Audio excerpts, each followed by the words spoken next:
यीशु के जलाली और बाबरकत नाम में आप सबकी सलामती हो। आज सुबह मैं इस बात के बारे में सोच रहा था कि क्या वजह है कि हमारे चर्चेस से नौजवानों की तादाद दिन ब दिन कम हो रही। वो चर्च आने की बजाय, खुदावंद की तरफ आने की बजाय वो दिन ब दिन खुदा से दूर होते चले जा रहे।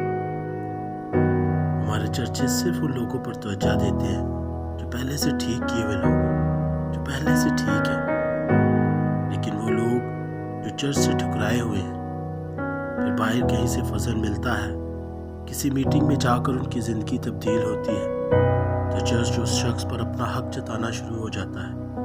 ये मेरी कलीसिया का मेंबर है, ये मेरी कलीसिया का है, ये बाहर किसी और जगह, किसी और चर्च में नहीं जा सकता। उस वक्त चर्च कहाँ था जब ये शख्स गुनाह में ज़िंदगी गुजार रहा था, जब इसे आपकी ज़रूरत थी, आपके आंसू की ज़रूरत थी, जब आपकी मोहब्बत और दिलासे की ज़रूरत थी। यही हक जो आप अभी जता रहे हैं, उसकी ज़रूरत थी। नौजवान संडे को चर्च जाना नहीं चाहते क्योंकि संडे का पैगाम उनकी समझ से बाहर है, उनकी ज़िंदगी की मुश्किलात से, नौजवानों की आजमाइशों से हट कर है। उन्हें लगता है खुदा को उनकी फ़िक्र नहीं है।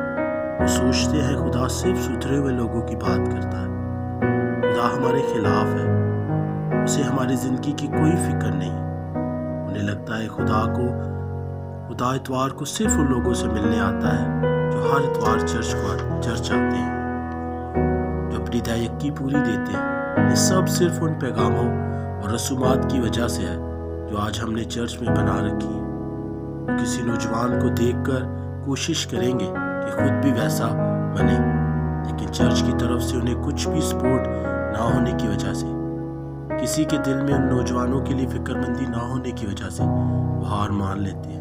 वो सोचते हैं संडे मीटिंग सिर्फ बीमारों के लिए, सिर्फ वालिदैन के लिए, सिर्फ शादीशुदा लोगों के लिए। इसलिए ज़्यादा लोग ज़्यादा पैसा कमाकर उसी में खुश रहना चाहते हैं। पैसा कमाने की हवस उन्हें इतना मसरूफ़ कर देती है कि चर्च उनके लिए कोई अहमियत नहीं रखता।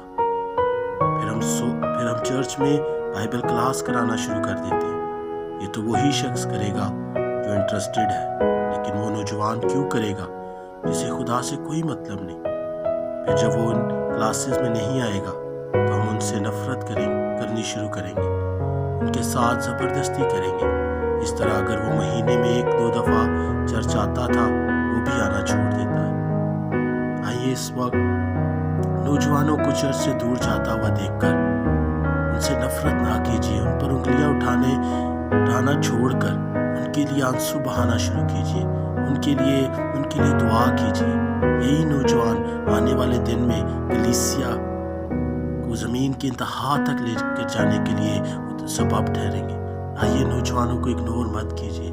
आइए सिर्फ उन लोगों पर तवज्जो मत दीजिए जो हर इतवार चर्च आते हैं, जो अपनी दायकी पूरी देते हैं, जो चर्च में शुक्रगुजारियाँ देते हैं। सिर्फ उन लोगों पर तवज्जो मत दीजिए, बल्कि इन लोगों की फ़िक्र कीजिए, नौजवानों की फ़िक्र कीजिए जो नशे में अपनी ज़िंदगी बर्बाद कर रहे हैं, जो ज़नाकारी के अंदर, जो बदकारी के अंदर, जो सोशल मीडिया पर और इस तरह की बहुत सारी दूसरी एक्टिविटीज़ के अंदर खुदा से दूर चले गए और इनमें मसरूफ़ हो गए। हाँ, इन पर तवज्जो दीजिए, सिर्फ उन लोगों पर तवज्जो मत दीजिए। आइए अपने नौजवानों की फ़िक्र कीजिए और इन्हें खुदा की बादशाहत के लिए इस्तेमाल कीजिए। खुदावंद के कलाम के अंदर लिखा है, नौजवान ऐसे हैं जैसे ज़बरदस्त के हाथ में तीर। यही नौजवान एक ज़बरदस्त तीर की मानिंद खुदा की बादशाहत के लिए काम करेंगे, यीशु मसीह की दूसरी आमद का रास्ता बनाएंगे। आइए मिलकर इन नौजवानों के लिए फ़िक्रमंदी कीजिए।